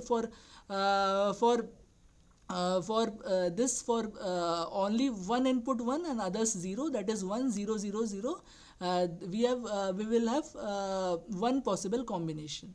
For this any two inputs 1 and other two inputs are 0, possible combination are 2. Okay, for possible combination are 6 and the sum we will be getting 2. Similarly, any three inputs are 1 and one input is 0, the number of possible combinations are 4, and here we are getting the sum 3. Why we are getting the sum 3? Because three inputs are 1, so 1 plus 1 plus 1, that is 1. Now all four inputs are 1, so we will be getting the sum 4, and we have one combination. Okay, so is it clear how we have written this? Is it clear? So can you form the truth table? Can you? Yes, Yes, yes. sir. Okay, I hope you can. Okay, let me show you the trick. Okay, so see, x1, x2, x3, x4. Okay, so first what you will do is write 0 0 0 0 8 times. Okay, 0 0 8 times, and then 1 1 1 8 times. Okay, then what you will do 4 times: 0 0 0 0 1 1 1 1 0 0 0 0 1 1 1 1. Then again here what we will do is 0 0 1 1 0 0 1 1 0 0 1 1 0 0 1 1, and then 0 1 0 1 0 1 0 1 0 1 0 1. Okay, so by that you can form the truth table. Is it clear? Yes, Combination? sir. Yes, sir. I hope it is clear, because yeah, you it might be difficult for you to know that how many zero will be there and how many one will be there for one combination. So you can form a truth table. Okay, that will be very easy for you. Once you form the truth table, you will be finding how many combination will be like this: all zeros, all 1 1 0 3 1, and like this 2 0 2 1, like this. How you will get the combination, and our sum, and according to this sum will come. If all are 0, sum will come 0. If one input is 1, others are 0, sum will come 1. If two inputs are 1, sum will come 2. If three inputs are 1, sum will come 3, and all the inputs are 1, the sum will come 4. Okay, now we have to check that for how many inputs the MP neuron will give output 1. So when our MP neuron will give the output 1, the MP neuron will give the output 1 when it is greater than or equal to the threshold, and here the threshold is 3. That means for some 3 and 4 only, for these two cases only, our output will be 1. So for this, when the sum is 3, how many possible combinations are there? 4 possible combinations are there. And when the sum is 4, how many possible combinations are there? 1 possible combination are there. So we'll just add a 4 plus 1, that is 5 possible combination where the output will be 1. Otherwise the output will be 0 in all the other 11 possible combination. Okay, so is it clear how we have approached the question? Yes, sir. Any Yes, doubt, sir. anyone? Yes. Anyone, please ask. Any doubt? This is an important question. Anyone? Any doubt? It is clear, right? How we are getting the combinations. This is the first thing. If you have done this thing, otherwise other things you can do it. Okay? So I hope this is clear to all of you. Okay? Okay, so let me assume it is clear. Otherwise, anyone, any doubt you can ask. Okay. Could you please once recap that one? Recap this. Okay. Okay, so let me delete this. Okay. Yeah. So first read the question. Suppose we have a Boolean function. Okay, so what we are talking about, Boolean function that takes 4 inputs. So we have 4 input: x1, x2, x3 and x4. So we have a MP neuron with parameter theta equals to 3. what is this parameter? This theta equals to 3 is known as threshold. Okay, that means the neuron will only fire when the gx or this threshold will be greater than equal to 3. Otherwise, fire means it will give an output 1 when this theta is greater than equal to 3. Otherwise, if the theta is less than 3, it will be giving output 0. So here it has been asked how many possible combination or how many for how many inputs this MP neuron will give output y equals to 1. Okay, so how we will solve this question? We will solve this question first by forming the truth table. How you can form the truth table? Like x1 and x2, you know how to form the truth table, right? How you will form the truth table? 0 0 1 1 0 1 1 0 1 0 1. Okay, this is how you do the truth table for x1 x2. Now we have 4 inputs: x1, x2, x3 and x4. Okay, so x1, how you will write? You will write 0 8 times and then 0 0 8 times and then 1 8 times. Okay, then here what you will do? You will write 0 4 times, 1 4 times, 0 4 times, 1 4 times. Here how we will do? 0 0 1 1 0 0 1 1 0 0 1 1 0 0 1 1, like this 8 times. 4 times or 8 times, whatever. 0 0 means if I take 0 0 combination 1, so 0 0 combination 1 1 1 combination 2, then you have to take this for 8 times, and then 0 1 0 1 0 1 0 1 0 1 0 1. So why I have talking about this? Because once you form the truth table, you will be getting the number of combination for which the neuron for which the output will be 1. Okay, for which you will be getting some output. So these are the possible combination you will be getting. So so the general formula for this is, as this is a Boolean function, so 2 to the power n is the number of inputs, that is the possible combination. So as here are 4 inputs, so possible combination will be 2 to the power 4, that is equal to 16. Okay, so is it clear till now? Is it clear? Yes. Yeah, Yes. yeah, I hope this is clear up to this. Now what we will be checking? We will be checking the theta. Okay, theta value for all this possible combination, for this case, this case, this case, this case and this case, etc etc. Now one case will come where all are 0, like first case. Okay, 0 0 0 0. So for this case, what will be the sum, or what will be the sum of this 0 plus 0 plus 0 plus 0? That will be 0. So this case, when you will be forming the truth table, you will only find one case for this. All the outputs are 0 and we are getting our sum 0. Similarly, we will be checking our second case when where one input is 1, others are 0. So how many cases you will be getting? You will be getting 4 cases like this. You will be getting 4 cases where this input is 1. I have a doubt here. Yeah, yeah. Why you are calculating the sum of the inputs only? Why not multiplication or any other operation? Multiplication or any other operation. This is how the McCulloch Pitts neuron work.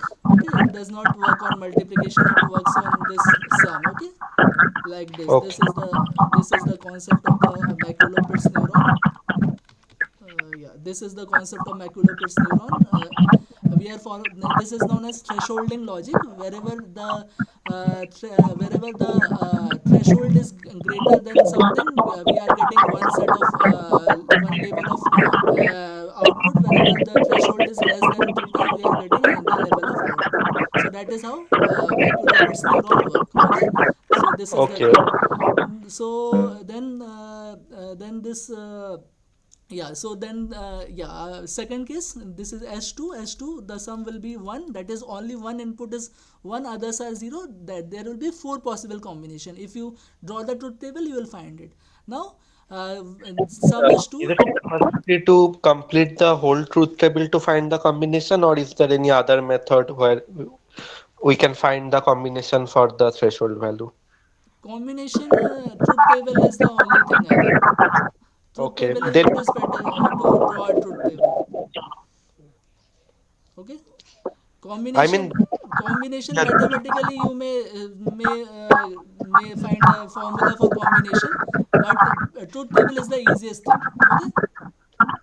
Okay. Okay. Okay. Okay, so similarly, for some s2 equals to 1, you will have 4 combination. Some s3 equals to 2, you will be 6 combination. S4 equals to 3, you will have 4 combination, and s5 equals to 4, you will have only 1 combination. And according to our McCulloch Pitts neuron, what we know that the output will be 1 only if it is greater than the threshold value, greater than equal to the threshold value. That means only for these two cases, that is sum equals to 3 and sum equals to 4, only you will be getting output 1. So for sum equals to 3 we have 4 combination, for sum equals to 4 we have 1 combination. So 4 plus 1 gives 5. So 5 combinations are there for which you will be getting output equals to y equals to 1. So option A is your correct answer. Okay. Very nicely explained, sir. Now it's clear. Thank you. Okay. Yeah. Okay. Now this question consider points shown in the picture. The vector w minus 1 1. This is the w. As per weight vector, the perceptron algorithm will predict which classes for the data points x1 and x2. So we have two outputs, y equals to 1 and y equals to minus 1. 1 will come when wtx is greater than 0, and wt means transpose of this weight vector. Transpose of this weight vector to x is lesser than equal to 0.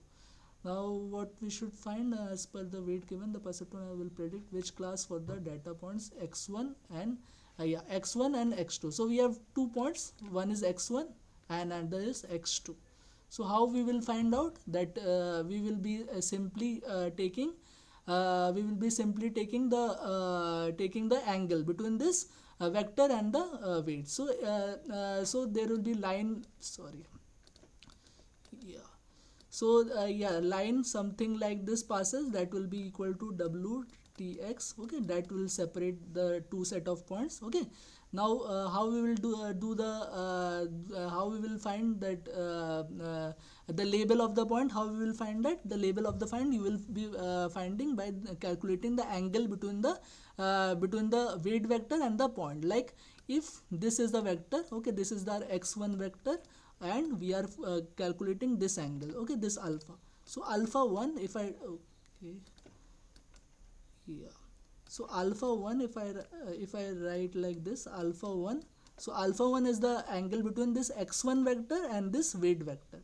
And this alpha 1, what we are seeing, this alpha 1 is greater than 90 degree. Alpha 1 is greater than 90 degree. That means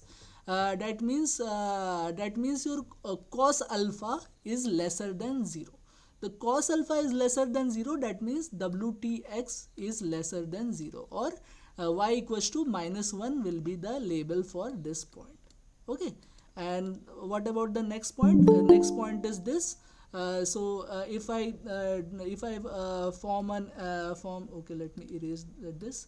Okay, let me erase this. And if I draw a vector like this for this point, this is the vector x2. Okay, this is the vector x2, and I found the angle between x2 and this w. This will be alpha 2. This alpha 2 is lesser than 90 degree. Alpha 2 is lesser than 90 degree. That means cos alpha 2 or this wtx2 is greater than 0. Greater than wtx2 is greater than 0. That means this case, or the label will be 1.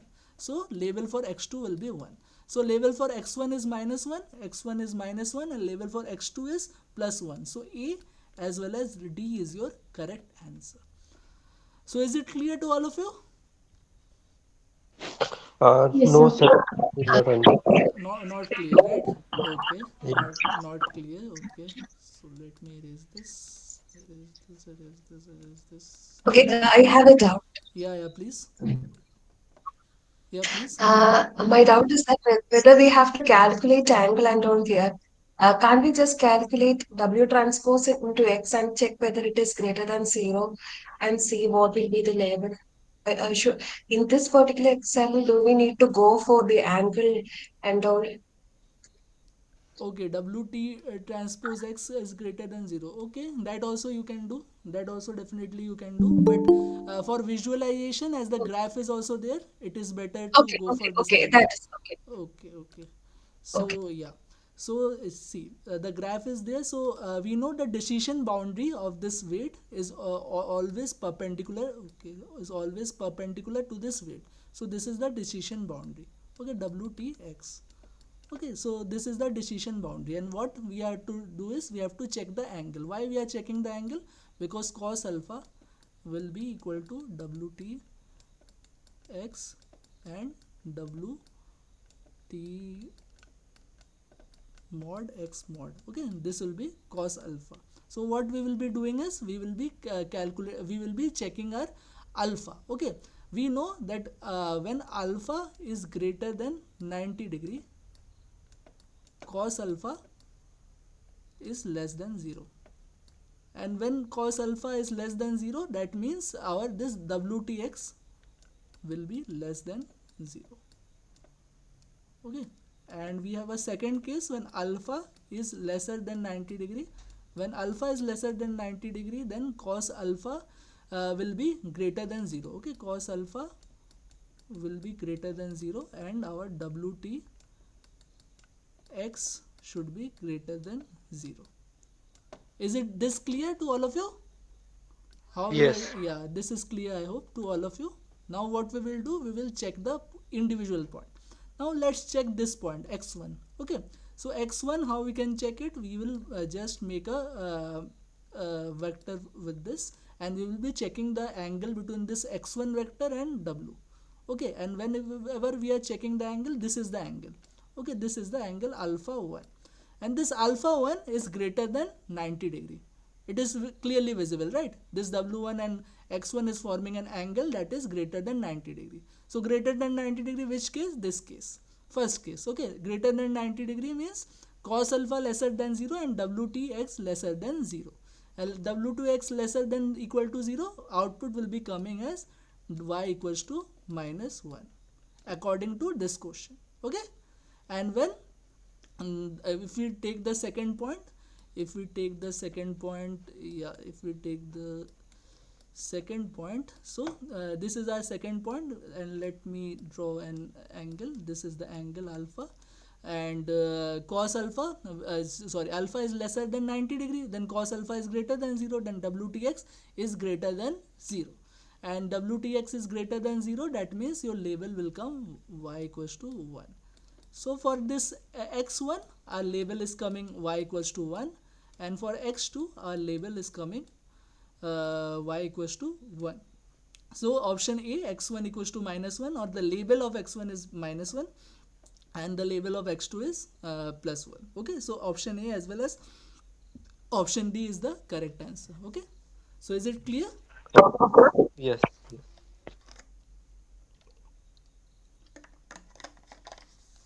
Okay, so this is the thing, this is the concept. Okay, this is the concept I have already explained you. Now A and D is the correct answer. Any doubt, any more doubt regarding this question? No, it is all No, no, clear. no. Thank you. Okay. Now which Boolean function with two inputs x1 and x2 is represented by the following decision boundary, point on boundary or on boundary or right of the decision boundary to be classified 1. Okay, so according to this question, which Boolean function with two inputs x1 and x2 is represented by the following decision boundary? Okay, so that we have to check. So this we already have solved. This is a visualization question, you can say. This we have already checked this. If we take this OR gate, okay, OR gate, then it will satisfy that x1 plus x2 will at theta equals to 1, because you have to check the threshold, because this line is at 1 comma 1. So for OR gate the threshold is 1, for this AND gate threshold is 2. So for AND gate the line will be somewhere here, right, not here. So for OR gate the line is here. XOR gate it is not separable. NAND gate also you can check this thing, you can check the threshold. What is the threshold for the NAND gate? NAND gate, if I write, it is similar to AND, right, or 0. I think it is 0, right? Let me check. NAND gate 1 0 0 1 1 1 0 1 0 1, and if I write it, it is 0 0 0 and 1 and 1 1 1 and 0. Okay, so this is the thing. So for this NAND gate, your threshold will be 1 only. Okay, 1 only. Yeah, your threshold will be 1 only. NAND gate also you can threshold will be 0 0 0 0. Threshold will be 0. For NAND gate your threshold will be 0. So NAND gate, your line will be forming somewhere here. For this AND gate, the line will be forming at 2 comma 2, because theta you have to check. For this OR gate only, your line will be forming at 1 comma 1. So that is why this is a decision boundary of a OR gate. So option B is the correct answer. So only you have to check that what is your this thing, what is your threshold. Okay, theta you have to check. Okay, theta you have to check for all the gates, and then you have to see the equation for this NAND gate. As threshold is coming 0, so the NAND gate, this line will be somewhere forming here. For this AND gate, threshold is coming 2, so line will be forming at here, like this. So you can check the equation, and you can get that this graph is for OR gate. Okay, so this option B is the correct answer. Is it clear to all of you? Yes. Okay. So we are given the following data. Can you classify every label correctly by training a perceptron algorithm? So how we will do it? We will do it by our old approach, that is forming a graph. Okay, so x1 x2 we will plot. We will just plot it. We will give label different color, or dot or cross, anything you can. What I have given is, I have given a blue dot for this class level 1, that is this one level. All this one level I have given a blue dot, and for this label for this class -1 I have given a red dot. Okay, so you can clearly see that whenever it is greater than equal to x2 equals to 2, okay, x1 equals to 2, whenever it is greater than x1 greater than equal to 2, okay, this line x1 equals to 2 is the line, x1 equals to 2 is the line, and this equation, inequality, whenever you are seeing this, that means x1 greater than 2, whenever you are not 2, x1 greater than 2, let me apply this. Yeah, whenever you are getting this, that means after x1 equals to 2, any line you can, any horizontal line you can form to separate the two set of points. Okay, so x1 greater than 2 is the line equation, and whenever you are forming this line, you will be for x1 equals to 2, that means x1 equals to 3 and 5, only this -1 is coming. Otherwise for x1 less than equal to 2, the output is coming 1. So that means this can be easily okay, someone is joining. Yeah, so this data can be easily, this two set of labels, or this two set of points with similar labels can be separated by a line, and this data is linearly separable. So perceptron learning algorithm can be applied to this question. Okay, so is it clear to all of you? So could you repeat? Yeah, so nothing you have to do, you have to just plot a curve. Okay, how you will plot a curve? X1 you will taking two axes. Why two axes? Because two inputs are there, so you are taking x1 and x2. You just plot a curve. So for example, first is 2 comma 4, so x1 you will be 2, and x2 is 4, so 2 comma 4, x1 is 2, x2 is 4, so you will be forming a graph. And why blue dot? Because output is coming 1, so that is why I have represented this as blue dot. Then 3 comma -1, 3 comma -1, 3 comma -1, output is coming -1, that is why I have represented it as red dot.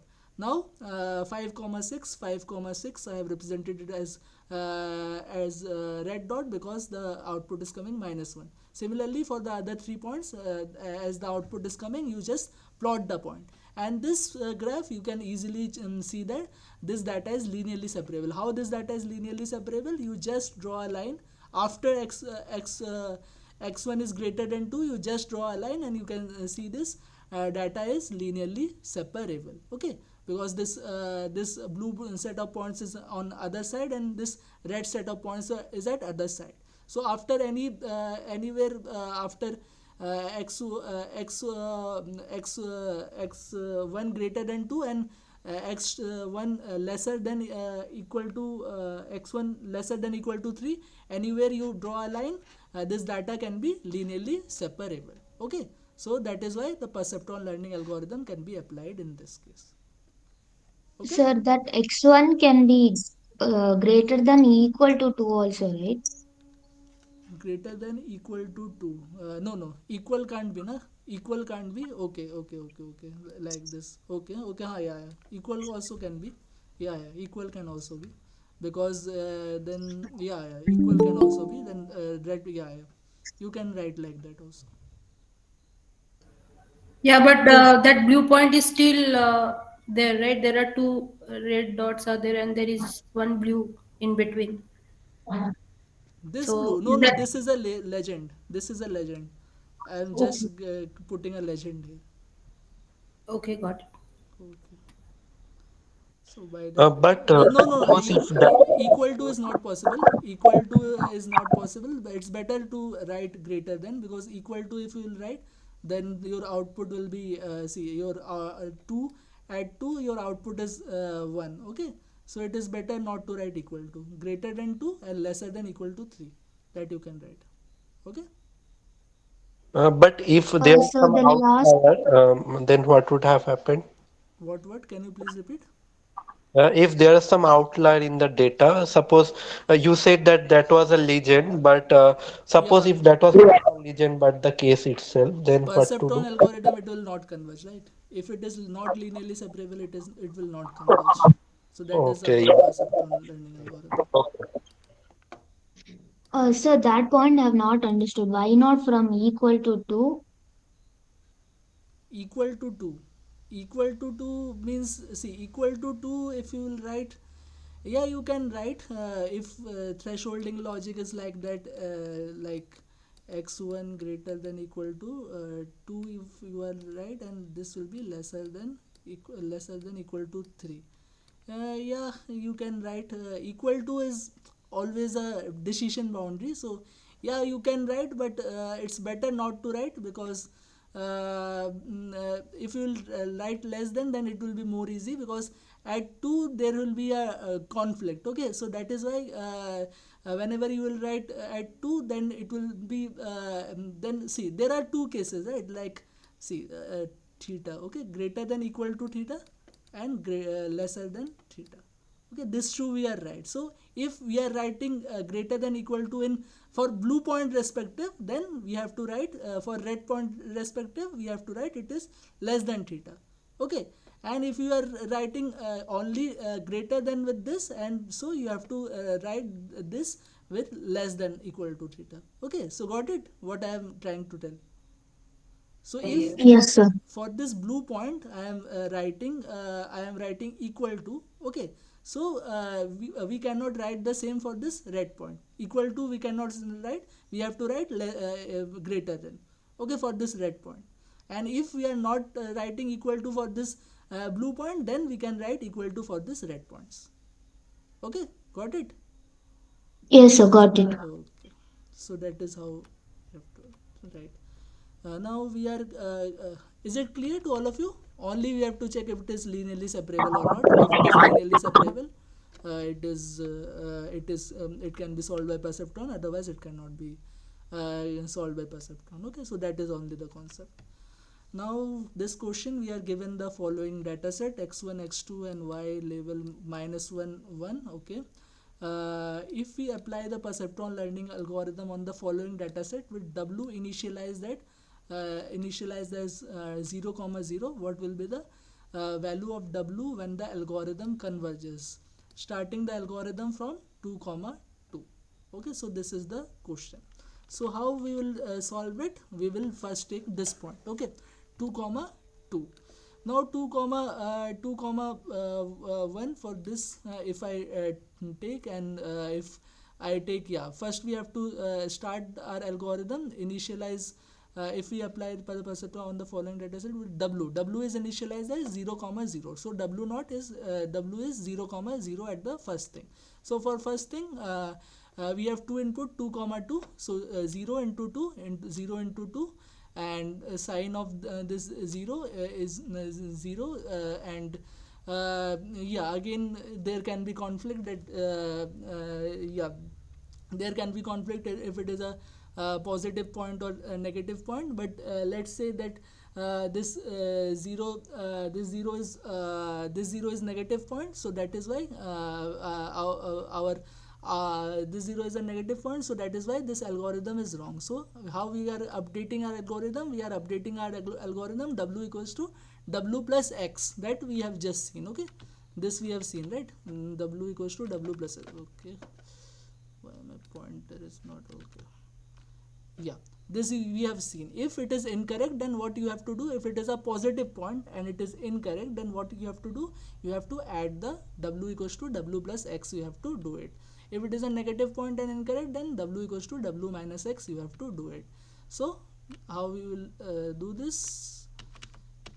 Yeah, so how we will do this? W equals to w plus x, you do it, and 0 this 0 comma 0 plus yeah, and eta is a learning rate, as we have not discussed about learning rate, so let it be 1. So 1 into 1 dot 2 comma 1 dot 2 comma 2. So our updated weights are 2 comma 2. Okay, now about second point. Second point, if I, this is the second point. Now for second point, this whenever you will solve it, it will come 0, which is again incorrect, because one should one should come and it is coming 0, so that is why it is incorrect. And w equals to w plus x, again you will be doing, and as our updated weight here in the last step is 2 comma 2, so 2 comma 2 plus 1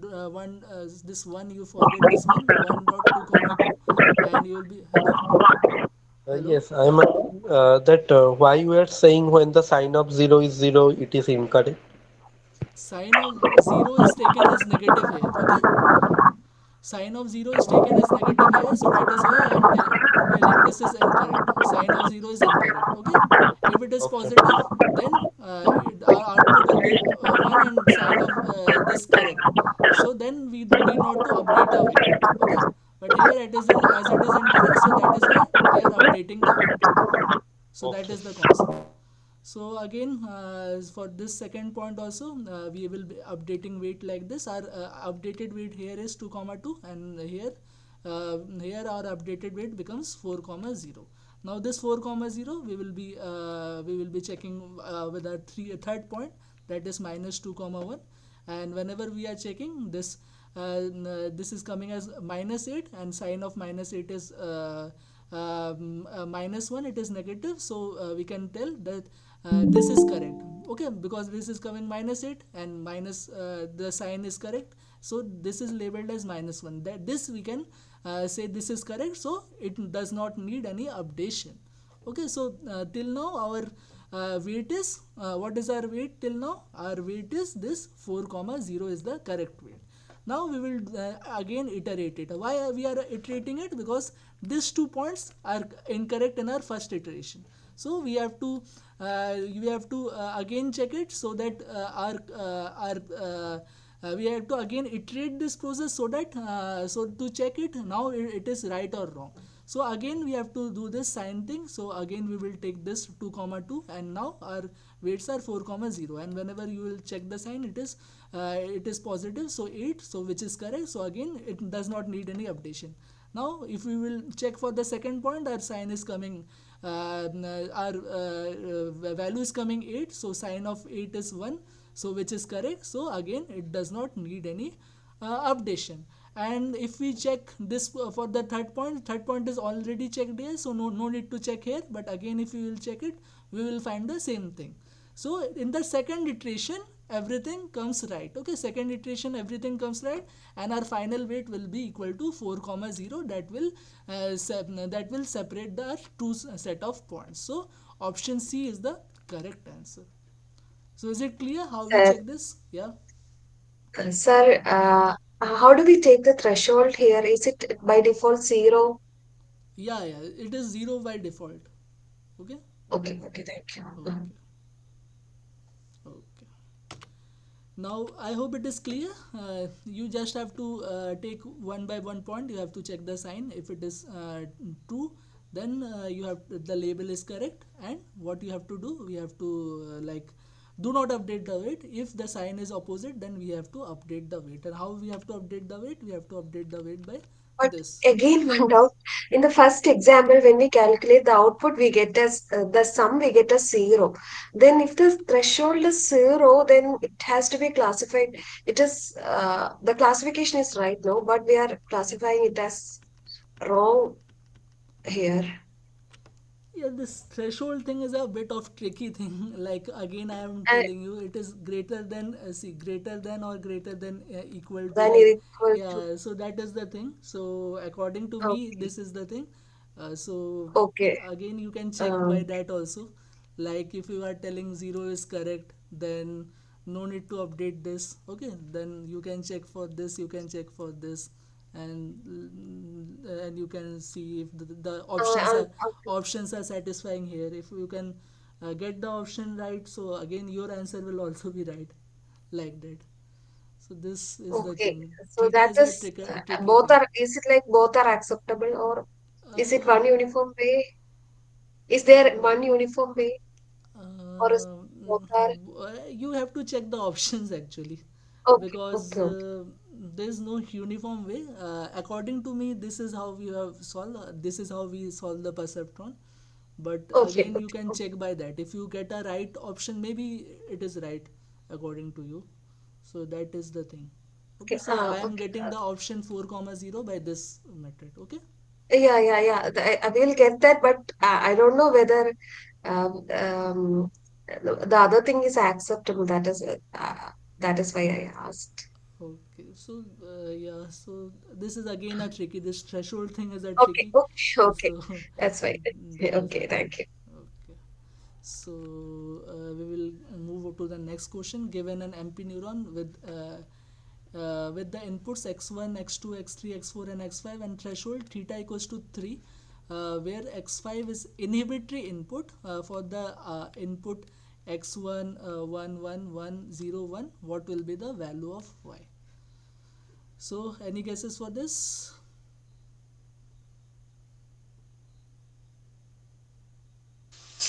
Option B, I think. Option B.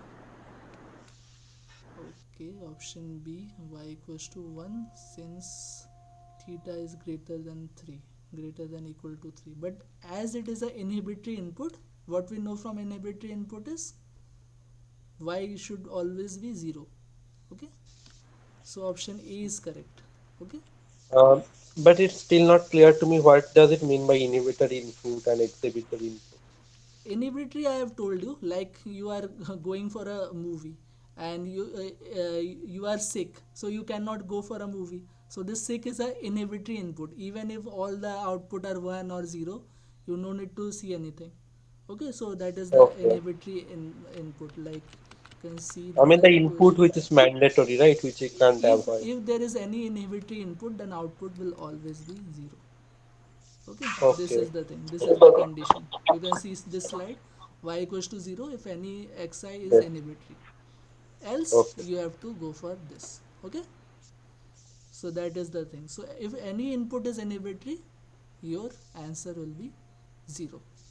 Okay. Okay, but if in the question the input was not inhibitory, then the option B should have been correct, right? Let me see.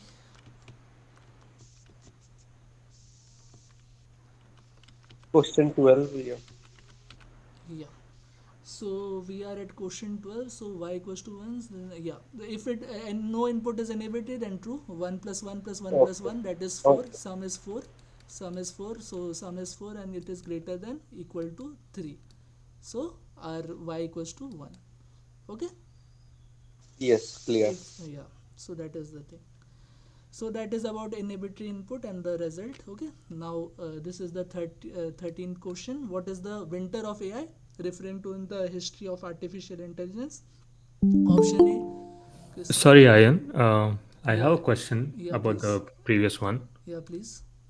So, if x5 was 0 in this case, would it mean that the y would be 1? X5 is 0. Yeah. Y would be 1 because Okay, that is what we know, na? Greater than right, right. equal to theta. Got it. Yeah. Okay, so what is the winter of AI referring to in the history of artificial intelligence? The period during winter when AI technology are least effective due to cold temperatures. Option B, a phase marked by decreased funding and interest in AI research. Option C, the season when AI algorithms perform at their peak efficiency. Option D, a period characterized by rapid advancement and breakthrough in the AI technology. So I hope this you all know, right? What is the correct answer here? Am I audible? Hello? Option B. Option B. Yeah, option B is the correct answer. So that is how you can expect question from your timeline of the deep learning. So that is why it is important. So option B is the correct answer. This winter of AI refers to a phase marked by decreased funding and interest of AI research.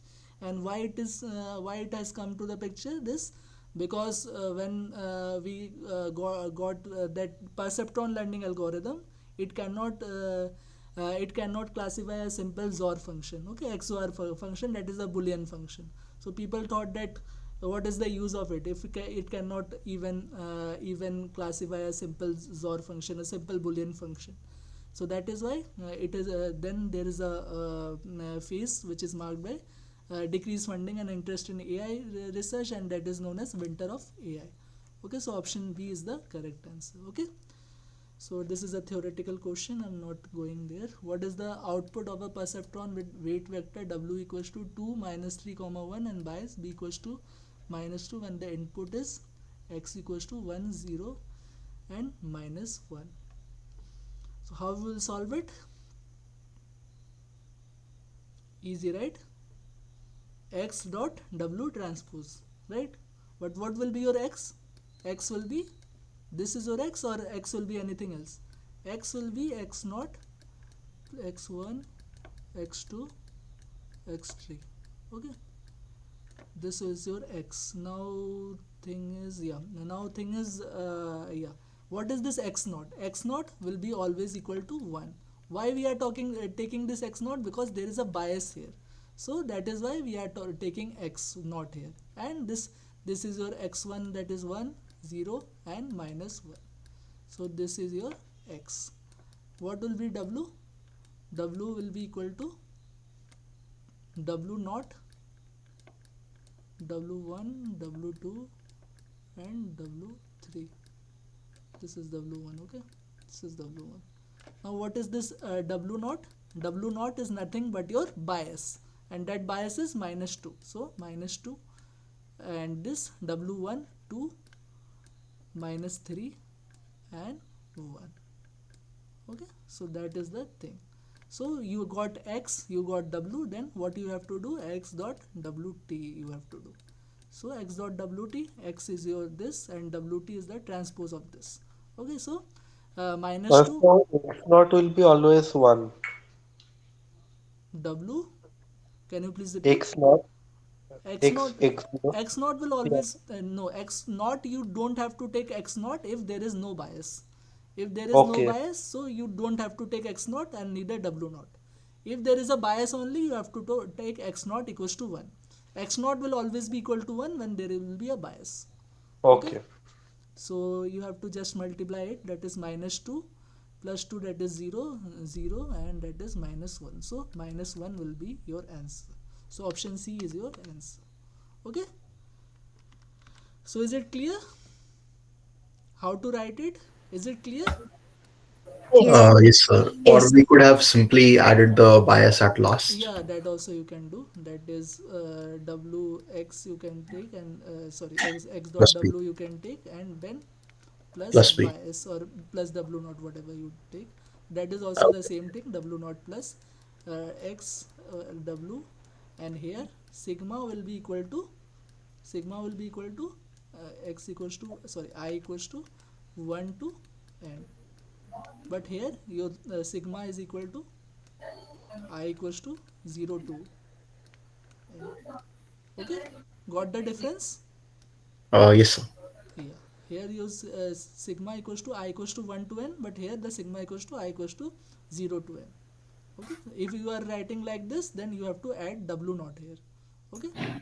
Okay, sir. Okay, so this is the thing. So option C is your correct answer.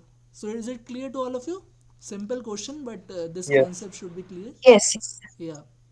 Okay. Now this is the last question. We have already exceeded the time. Which of the following statement best describes the difference between McCulloch Pitts neuron and the perceptron model? So option A, McCulloch Pitts neuron introduced numerical weights for inputs, okay, while the perceptron model did not. Okay, McCulloch Pitts neuron allowed input to be any numerical value, while the perceptron model only used Boolean values. Okay, the perceptron model introduced numerical weights for the inputs and mechanism for learning these weights, while McCulloch Pitts neuron did not. The perceptron model was developed before McCulloch Pitts neuron by Minsky and Papert. So, any guesses? I hope this Option is, C. yeah. Option C is the correct answer. Option C.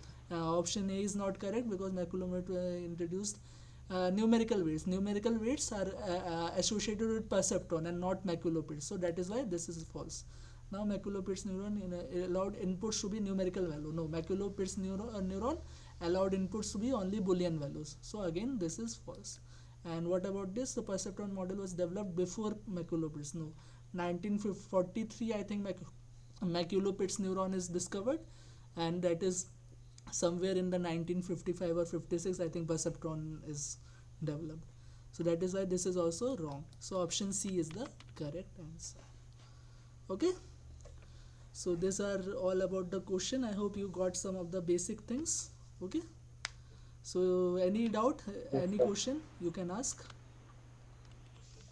Uh, Yeah, no, please. sir, all clear. Okay, so anyone, any doubt? So anyone, anytime?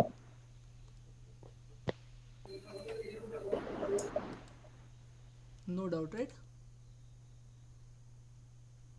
No. No, no, sir. Okay, so by this I am ending the session for today.